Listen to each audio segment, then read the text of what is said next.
Jake Harrison walked into the massive crystal hall where the Galactic Council met every week.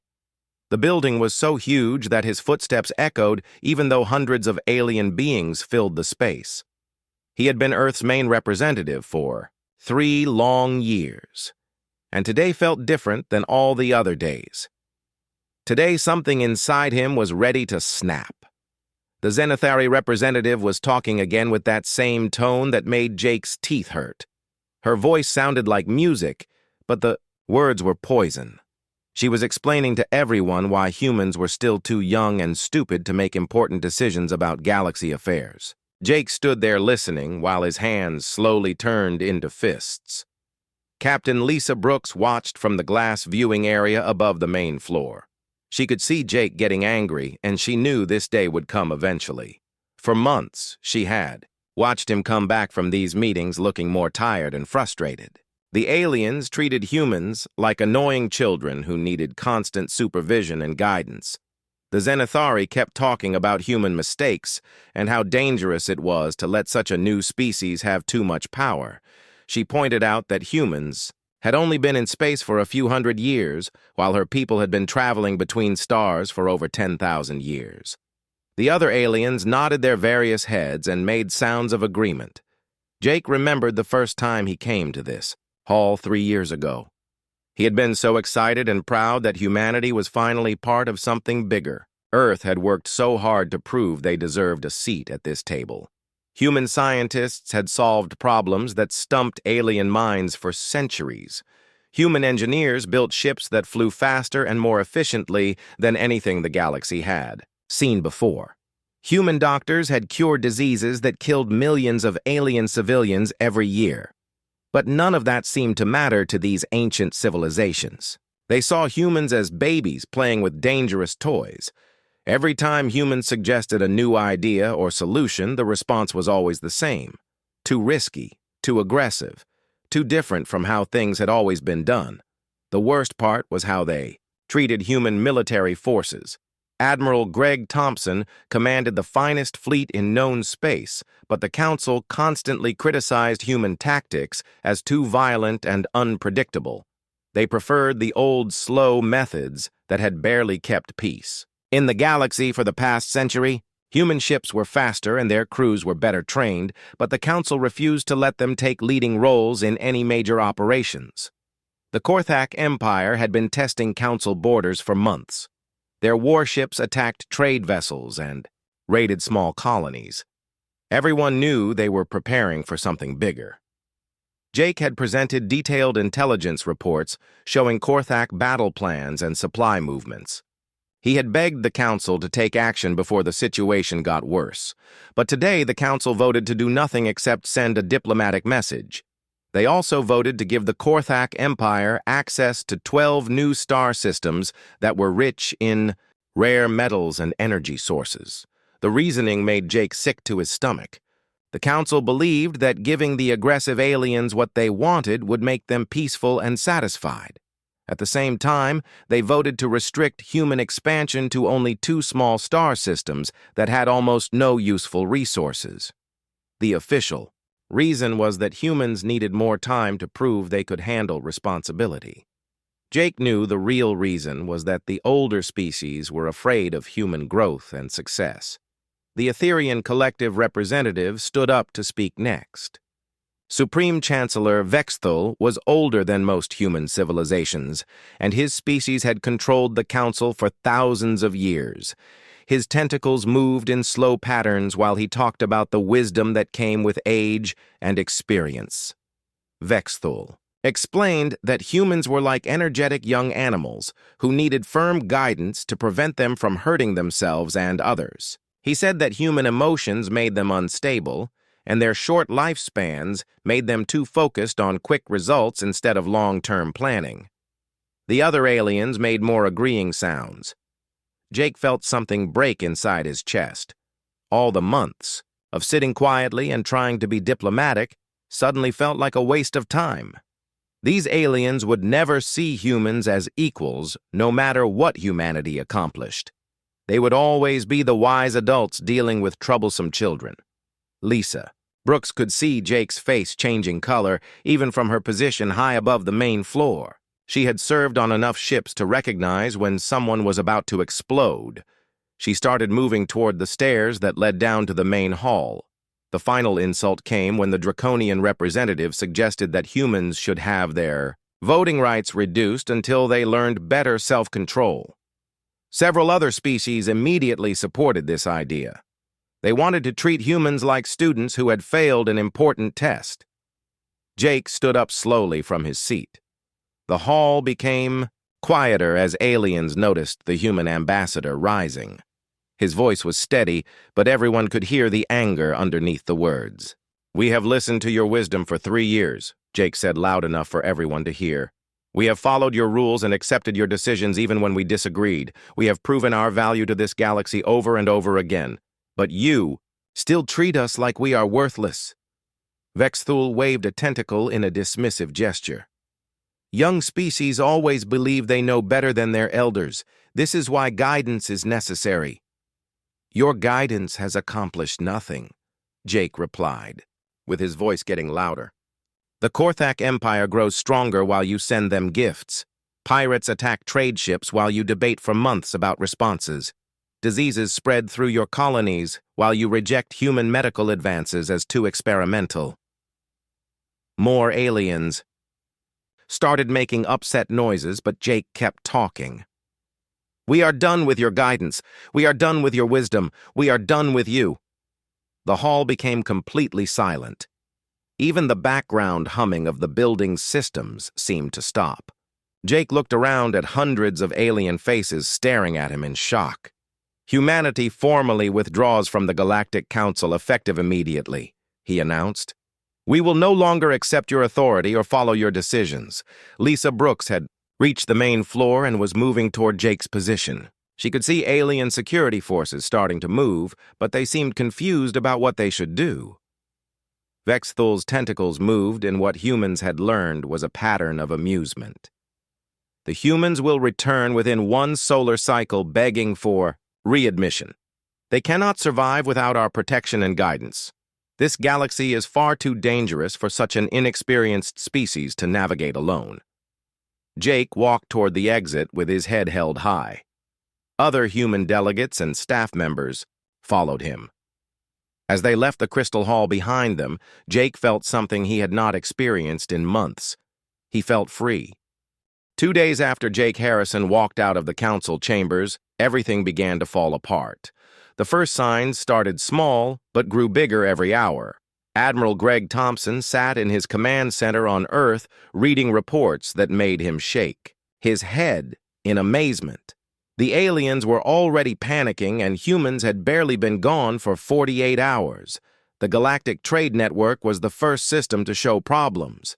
For decades, this network had moved goods between thousands of worlds, across hundreds of star systems. The aliens had built it slowly over centuries, using careful planning and traditional methods. But somewhere along the way, humans had become the people who actually made it work.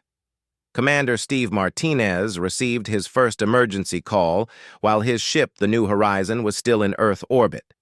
The message came from a Zenthari trading station that normally handled cargo transfers for 12 different worlds.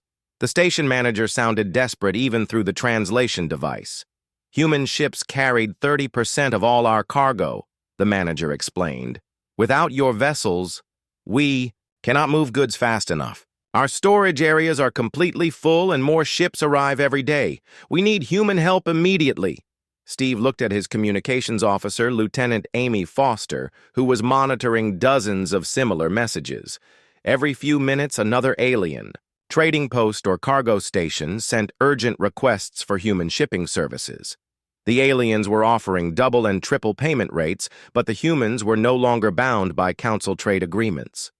"Captain, the Vorthak Shipping Guild just increased their rates by 300%, Amy reported. "They say they cannot handle the extra cargo without more ships and crews. The Galarian freight companies are refusing to travel on dangerous routes because they do not have enough protection." Steve understood the problem immediately. Human cargo ships were not just faster and more efficient than alien vessels. Human. Crews were willing to take risks that other species avoided. They flew through asteroid fields that scared alien pilots. They delivered supplies to frontier worlds that other shippers considered too dangerous. They worked longer hours and pushed their ships harder than anyone else in the galaxy. But the shipping crisis was only the beginning of the Council's problems. On the frontier worlds where the Korthak Empire had been testing boundaries, the situation became much worse very quickly.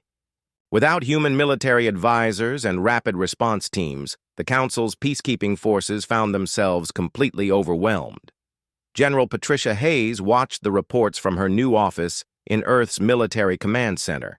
She had spent 2 years as the human liaison to Council military operations before Jake Harrison's dramatic exit. The aliens had constantly criticized human military tactics as too aggressive and unpredictable. Now they were learning why humans had developed those tactics in the first place. The Korthak Empire launched surprise attacks on 3 Council border colonies within hours of learning about humanity's departure. Their warships moved fast and hit hard using tactics that the Council's slow traditional forces could not counter. The alien commanders kept trying to use outdated strategies that had worked centuries ago, but were useless against modern aggressive warfare. President Frank Cooper held an emergency meeting with his top advisors to discuss the rapidly developing situation. Reports were coming in so fast that the communication systems could barely keep up. Every few minutes brought news of another crisis or system failure in Council space. The aliens never understood that our so-called aggressive tactics were actually defensive strategies, General Hayes explained to the president. We developed rapid response capabilities because threats in this galaxy move fast. We created flexible command structures because rigid hierarchies get people killed. We trained our forces to think independently because commanders cannot micromanage every battle from thousands of light years away. The Council had always preferred their traditional approach to military operations. They liked slow, careful planning and centralized command structures. They believed that wisdom came from taking time to consider every option before making decisions. This approach had worked when the galaxy was more stable and threats were predictable. But modern dangers required quick thinking and fast action. Dr. Nathan Pierce was enjoying his morning coffee on Earth when the first requests for medical assistance started arriving. As humanity's former chief xenobiologist, he had developed treatments for dozens of alien diseases that Council doctors could not cure. His most important work had been creating a vaccine for the Void Plague that had threatened to wipe out entire civilizations. The Council's medical establishment had rejected Nathan's research methods as recklessly experimental and potentially dangerous. They preferred traditional treatments that had been tested for decades or centuries. But Nathan's human approach of rapid testing and aggressive treatment had saved millions of alien lives when the Void Plague first appeared 18 months ago. Now, the plague was returning and spreading faster than ever before. Without access to human research data and vaccine production methods, the alien doctors were helpless to stop it. Their traditional slow approach to medical research meant that developing new treatments would take years or decades. By that time, entire worlds would be dead. The economic situation was getting worse every hour. The Interstellar Banking Consortium had become heavily dependent on human computer systems and financial algorithms. Human programmers had developed fraud detection software that caught criminals trying to steal from the galactic economy. Human analysts had created trading programs that kept markets stable during difficult times. Captain Roy Bennett was monitoring alien communication channels from his position near the Council border. The messages he intercepted painted a picture of complete chaos spreading through their civilization. Banking systems were failing as criminals exploited security holes that humans had previously fixed. Trade routes were shutting down as shipping. Companies could not handle the increased demand. Military forces were retreating as they faced threats they did not know how to fight. "Sir, we are receiving distress calls from 17 different Council worlds," Roy reported to Admiral Thompson. "They have pirates raiding their cargo ships because human patrol vessels are no longer protecting the trade routes. They have plague outbreaks because human medical teams are not responding to emergency calls. They have economic crashes because human financial experts are not managing their banking systems. But the worst news was still coming. Reports from the Outer Rim indicated that the Devourers were moving again. This ancient hive mind species had been contained in the far edges of the galaxy for centuries through careful military coordination and strategic planning. The Council's forces had barely managed to keep them trapped in a small area of space. Without human tactical expertise and unconventional strategies, the containment lines were already beginning to fail. The Devourers had not faced serious resistance in hundreds of years, and they were expanding their territory for the first time in recent memory. If they continued to advance, they would eventually reach the core worlds where billions of aliens lived in relative safety. The galaxy was learning a hard lesson about the value of human contributions to their civilization. For 3 years, the Council had treated humans as junior partners who needed constant supervision and guidance. Now they were discovering that humans had not just participated in galactic society, but had become its foundation. 3 weeks after Jake Harrison walked out of the Council chambers, the first alien species broke ranks and contacted Earth directly. Ambassador Claire Davidson was having breakfast when the urgent transmission arrived from the Zenthari homeworld. The message bypassed all Council communication protocols and came straight to human diplomatic channels.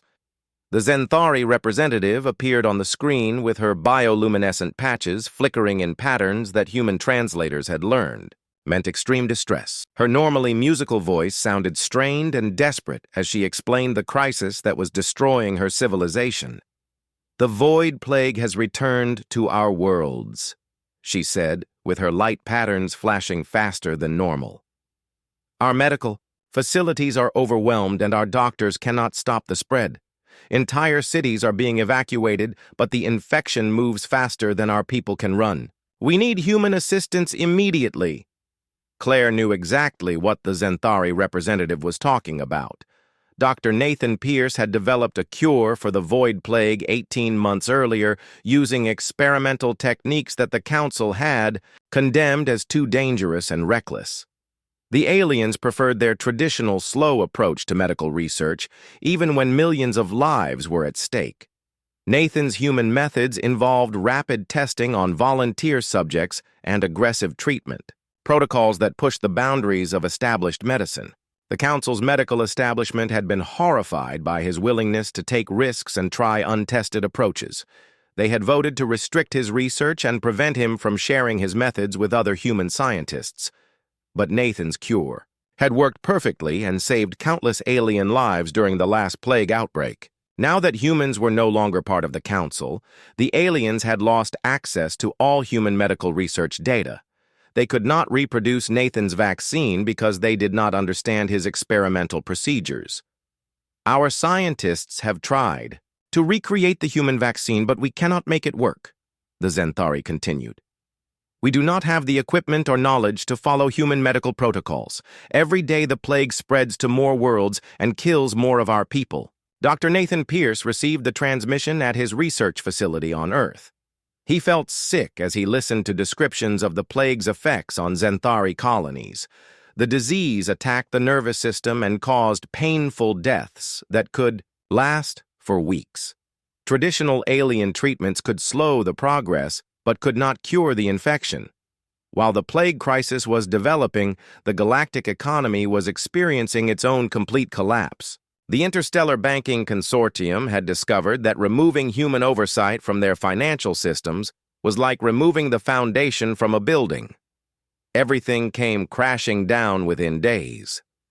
Captain Helen Murphy was monitoring alien communications when the first major bank failure occurred on the Helian homeworld. The Helian Syndicate had exploited security vulnerabilities that human cybersecurity experts had previously kept under control. Without human fraud detection systems running continuously, the criminals had stolen billions of credits in just a few hours. The aliens never realized how much crime was happening in their economy, Helen reported to Admiral Thompson. Human computer systems were catching thousands of fraud attempts every day and stopping them before they could cause damage. Now those same criminals are having a field day with unprotected alien banking networks. The situation got worse every hour as more financial institutions reported massive losses. Trading markets that had been stable for decades were swinging wildly as automated systems failed without human maintenance. Alien economists who had criticized human financial methods as too complex and unpredictable were now begging for human expertise to save their crashing economy. But the worst crisis was still developing on the frontier where the Devourers had begun their first major expansion in over 3 centuries. Captain Roy Bennett was stationed near the Outer Rim, monitoring the situation, when the ancient hive mind species broke through the containment barriers that had held them for so long. The Devourers were unlike any other species in the galaxy. They consumed entire worlds by converting all organic matter into more of themselves. Their ships were living creatures that grew larger and stronger by feeding on captured materials. They had no interest in negotiation or peace, because they saw all other life forms as food sources. For hundreds of years, the Council had barely managed to keep the Devourers trapped in a small region of space near the galactic edge. This containment required constant military pressure and careful strategic coordination. The aliens had to maintain defensive lines across dozens of star systems while preventing the Devourers from finding weak points to exploit. Human military advisors had developed most of the tactics that made this containment possible. General Patricia Hayes had spent months studying devourer behavior and creating strategies that confused and frustrated their hive mind intelligence. Human commanders had trained alien forces in rapid response techniques that could counter devourer surprise attacks. Without human tactical expertise, the containment lines began failing almost immediately. The Devourers used their superior numbers and coordination to overwhelm defensive positions that had held for decades. They broke through in 3 different locations and began spreading into Council space for the first time in living memory. The aliens are losing entire star systems. Every few days, Roy reported during his daily briefing. Their traditional defensive strategies are completely useless against an enemy that can coordinate thousands of ships with perfect precision. The Devourers are adapting to alien tactics faster than the aliens can develop new ones. Back on Earth, President Frank Cooper was receiving desperate messages from multiple alien governments. The Aquarian Federation had lost 2 colony worlds to Devourer swarms. The crystalline communes were evacuating their border territories as fast as their ships could carry refugees. Even the proud Draconian Empire was requesting immediate assistance after losing an entire fleet to Devourer attacks. Supreme Chancellor Vexthul was facing the complete collapse of everything his civilization had built over thousands of years. The Etherian Collective had controlled the Council for centuries, but their ancient wisdom was proving useless against modern crises. Their slow, deliberate decision-making process could not keep up with problems that required immediate action. Emergency. Sessions of the Council were being called every day, but accomplished nothing except more debate and argument. Different alien species were starting to blame each other for the disasters. Some were demanding that humans be invited back immediately, while others insisted that accepting human help would be admitting failure. The Korthak Empire was taking advantage of the chaos to expand their territory even faster. Their warships were capturing worlds that the Council could no longer defend. They had seized 4 major industrial planets and were threatening to attack core Council territories that had been safe for centuries. Dr. Linda Ross was analyzing the situation from her position as Earth's chief scientific advisor. She could see that the galaxy was entering a complete systemic collapse that would destroy civilizations that had existed for thousands of years. The aliens had built their society on the assumption that wisdom came from age and experience, but they had forgotten that sometimes old solutions could not solve new problems. They created a stable system that worked well for centuries, Linda explained to President Cooper, but they made it so rigid that it cannot adapt to rapid changes. When humans joined their civilization, we brought flexibility and innovation that kept their system working. Without us, they are discovering that their ancient methods are not adequate for modern challenges. Supreme Chancellor Vexthul looked around the council chamber that had once been filled with representatives from hundreds of worlds. Now, only a few dozen aliens remained, and many of those were preparing to leave. The great crystal hall that had echoed with the voices of galactic civilization for thousands of years felt empty and cold. The emergency session had been called because the situation was getting worse every hour. The Devourer swarms had consumed 3 more star systems and were advancing toward the core worlds where billions of aliens lived. The Void Plague had spread to 12 different species and was killing millions of people every day. The galactic economy had crashed so completely that some worlds could not even buy food or medicine. Senator Zirak of the Aquarian Federation stood up to address the remaining council members. His gills were fluttering rapidly, which humans had learned was a sign of extreme anxiety among his people. His normally calm voice was shaking as he spoke about the crisis facing his civilization. "We must contact the humans immediately," Zirak declared, while looking directly at Vexthul. "Pride and tradition are luxuries we can no longer afford. Our people are dying while we debate about our dignity. The humans have the knowledge and skills we need to survive this disaster." Other alien representatives began making sounds of agreement. The crystalline communes had lost 2 entire colony worlds to the Devourers in the past week. The Helian Syndicate was facing complete economic collapse as criminals continued to exploit their unprotected banking systems. The Draconian Empire had requested emergency assistance after losing their most powerful fleet to Devourer attacks, but Vexthul remained firm in his refusal to ask humans for help. His tentacles moved in patterns that showed anger and stubborn determination. The Etherian Collective had ruled the galaxy for thousands of years, before humans even discovered fire. He would not grovel before these newcomers who had been in space. For only a few centuries, never. Vexthul responded with his voice carrying the authority of ages. "We are the elder races who guided civilization through countless crises before humans existed. We have wisdom that spans millennia, while they have only brief experience. We will solve these problems using our traditional methods and proven approaches." But while Vexthul refused to bend, other alien species had already begun reaching out to Earth on their own. Captain Helen Murphy was working in the Earth Defense Command Center when the first direct requests for assistance started arriving. Her communication console lit up with messages from desperate alien governments. "Sir, we are receiving dozens of offers from different species," Helen reported to President Frank Cooper during his morning briefing. "They are willing to give us anything we want in exchange for help with their crises. Trade concessions that would make us rich. Technology access that they kept secret for centuries. Even voting seats on their high councils." The offers were incredible compared to what humans had received as council members. The Zenthari were offering to share their advanced energy production techniques that could power human colonies for thousands of years. The Aquarians wanted to give humans access to their underwater city technology that could open up ocean worlds for settlement. Dr. Linda Ross was reviewing the technological proposals with amazement. These alien species were offering humanity everything they had been denied during 3 years of council membership. Advanced quantum fold drives that could make human ships twice as fast. Dimensional research data that could revolutionize human science, medical knowledge that could extend human lifespans by centuries.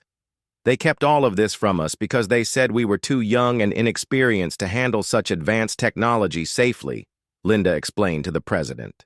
Now they are desperate enough to offer us their most closely guarded secrets in exchange for our help. The most surprising contact came from an unexpected source.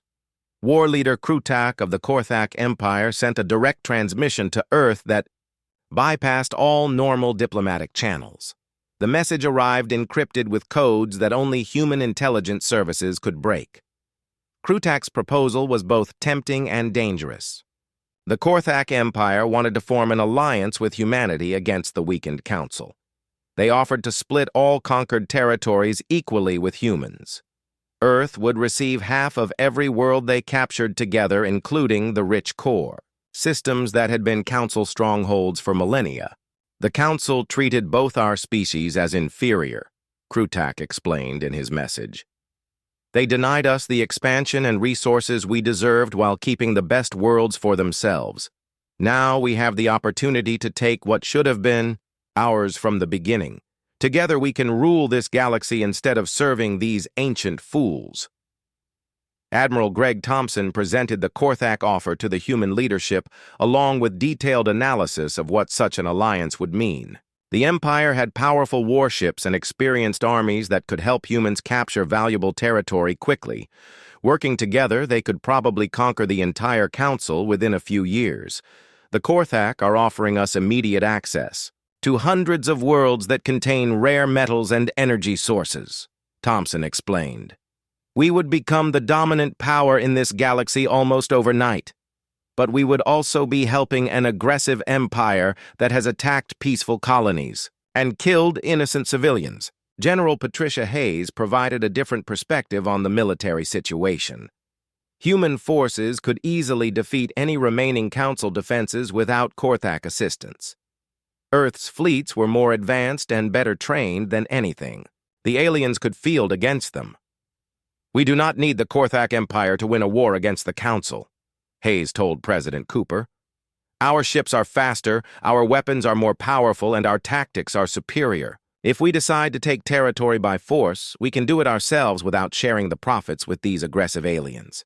But not everyone in the human government supported the idea of conquest and expansion through military force.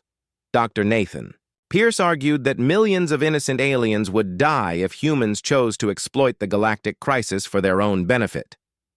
The plague is killing entire populations of people who never did anything to harm us, Nathan said during the emergency cabinet meeting.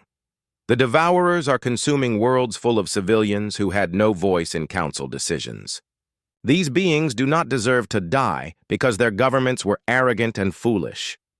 President Cooper found himself facing the most important decision in human history. Earth had the power to save galactic civilization, or to let it burn while taking what they wanted from the ashes. The choice would determine not just humanity's future, but the fate of billions of intelligent beings across hundreds of worlds. Some advisors argued for letting the aliens face the consequences of their own mistakes. The Council had treated humans badly for years and denied them fair treatment despite their contributions. Now those same aliens were begging for help and offering everything they had previously withheld. Other advisors believed that humanity had a moral obligation to help regardless of past insults. Entire civilizations were facing extinction through no fault of ordinary citizens who had trusted their leaders to make good decisions. Allowing such massive death and destruction would make humans no better than the enemies they fought. The reports continued arriving every hour with updates on the spreading disasters. The Devourer advance was accelerating as they consumed more resources and grew stronger. The plague was mutating into new forms that existing treatments could not touch. The economic collapse was causing food shortages and civil unrest on dozens of worlds. Time was running out for the galaxy, and everyone knew that only humans had the knowledge, skills, and resources needed to prevent complete civilization collapse. The question was whether humanity would choose to be saviors or conquerors in the galaxy's darkest hour. President Frank Cooper stood before the United Earth Assembly knowing that his next words would change the course of galactic history. The Great Hall was packed with representatives from every human colony and territory. Outside the building, millions of people watched on screens as their leader prepared to announce humanity's response to the galaxy's desperate pleas for help. The reports on Cooper's desk painted a picture of complete civilization collapse happening in real time. The Devourers had consumed the industrial world of Kepler Prime in just 2 days, turning an entire planet into part of their growing hive mind. The Void Plague had reached the core worlds, where billions of aliens lived in cities that had stood. for thousands of years. The galactic economy was so broken that some species could not even trade for basic survival supplies. The question before us today is not whether we can help these alien civilizations, Cooper began, with his voice carrying to every corner of the assembly hall. Our scientists know how to stop the plague. Our military forces can defeat the devourers. Our economic experts can rebuild their financial systems. The question is whether we should help them, and what price we should demand for our assistance. Admiral Greg Thompson had provided detailed military assessments showing that human forces could end the devourer threat within weeks, using their new adaptive fleet tactics that confused and overwhelmed hive mind coordination. Human ships were faster and more maneuverable than anything the ancient enemy had faced before. Human commanders could think independently and change strategies in the middle of battle, while devourer forces relied on predictable group coordination. Dr. Nathan Pierce had already prepared massive quantities of vaccine that could stop the void. Plague within days if distributed properly. His research team had also developed new treatments for the mutated forms of the disease that were spreading through core world populations. But producing enough medicine for billions of aliens would require dedicating most of Earth's medical resources to helping their former oppressors. The economic crisis could be solved even more quickly. Human financial experts had identified all the security vulnerabilities that criminals were exploiting to steal from alien banking systems. Human computer specialists could rebuild the collapsed trading networks in a matter of weeks, but doing so would mean sharing advanced technology that humans had developed independently after leaving the Council. Dr. Linda Ross presented the technological implications of helping the aliens recover from their disasters. If we save their civilization using our superior methods, they will become dependent on human expertise for everything, she explained to the assembly. They will never again be able to claim that their ancient wisdom makes them better qualified to lead galactic society. But many assembly members worried about what would happen if humans helped the aliens recover, only to have them return to their old attitudes once the crisis passed. General Patricia Hayes voiced the concerns that many people shared about the long-term consequences of rescuing ungrateful civilizations. These same aliens spent 3 years treating us like ignorant children who needed constant supervision, Hayes reminded the assembly. They restricted our expansion, denied us fair representation, and dismissed our contributions to their society. If we save them now, they will probably just go back to treating us as junior partners once they feel safe again.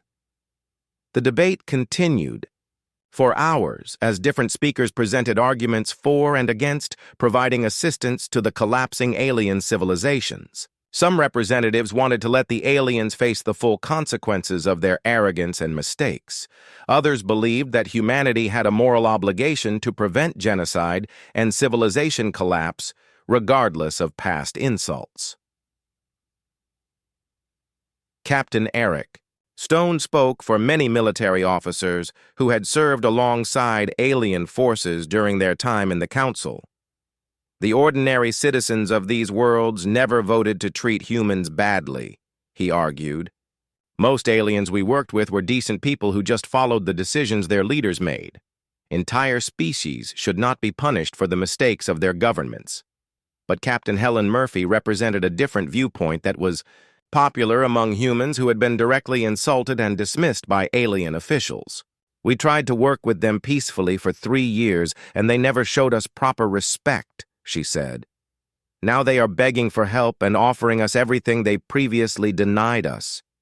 Maybe they need to learn that treating allies badly has serious consequences. President Cooper listened to all the arguments before announcing his decision. The choice he made would define humanity's role in the galaxy for generations to come. Earth could become the savior of galactic civilization, or they could watch ancient empires burn while building their own dominance on the ashes. We will provide humanitarian aid and defensive assistance to any species that requests our help, Cooper finally declared. But we will not work through the Galactic Council or accept their authority over our actions. Any alien government that wants human assistance must negotiate directly with Earth and formally recognize humanity as an equal partner. The solution was elegant in its simplicity. Humans would help save galactic civilization, but only on their own terms. Species that wanted human medical aid, military protection, or economic assistance would have to abandon the council system that had treated humans as inferior. They would have to accept Earth as a sovereign power deserving of respect and fair treatment. Captain Eric Stone led the first relief mission to the Zenthari homeworld, carrying enough vaccine to stop the plague outbreak that was killing millions of their people. The grateful Zenthari government immediately signed a mutual defense agreement with Earth and formally withdrew from the remains of the Galactic Council. The response was faster than anyone had expected. Within days, other alien species began following the Zenthari example. The Aquarian Federation abandoned the Council and established trade partnerships that gave humans access to their underwater colonies. The crystalline communes shared their advanced manufacturing techniques in exchange for protection from devourer attacks. Even the proud Draconian Empire eventually swallowed their pride and requested human assistance. Their ancient warrior culture had been built on concepts of honor and strength. When they saw that humans were stronger and more capable than their own forces, they chose to ally with the superior power rather than face destruction. One by one, the member species of the Galactic Council made the same choice. They valued survival more than pride. They wanted prosperity more than tradition. They chose to work with humans as equals rather than face extinction while clinging to outdated ideas about wisdom and age. Supreme Chancellor Vexthul found himself ruling only a handful of worlds as his ancient empire crumbled around him. The Etherian Collective had controlled galactic politics for thousands of years, but their time was ending. Most of their former subjects had chosen humanity over the wisdom of ages. In a final desperate message to Earth, Vexthul accused humans of destroying 10,000 years of galactic order and stability. His transmission was filled with anger and bitterness about the collapse of everything his civilization had built. Ambassador Jake Harrison sent the reply that officially ended the old galactic order. "We did not destroy your system," he wrote. "We replaced it with something better, something where wisdom is measured by results instead of age, something where all species are treated as equals instead of children and parents." The Korthak Empire found their plans for easy conquest completely ruined. Without weak and divided council territories to attack, they faced a united alliance of species protected by superior human military forces. War leader Krutak eventually sued for peace rather than face certain defeat against the new galactic order. The Devourers retreated to the galactic rim after facing coordinated resistance for the first time in centuries. Human tactical innovations allowed the combined fleets to defeat hive mind coordination using unpredictable strategies that confused their collective intelligence.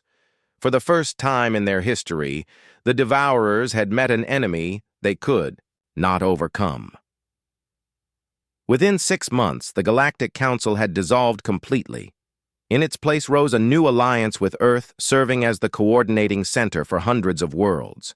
Humanity had not just rejoined galactic civilization, but had become its foundation and its future.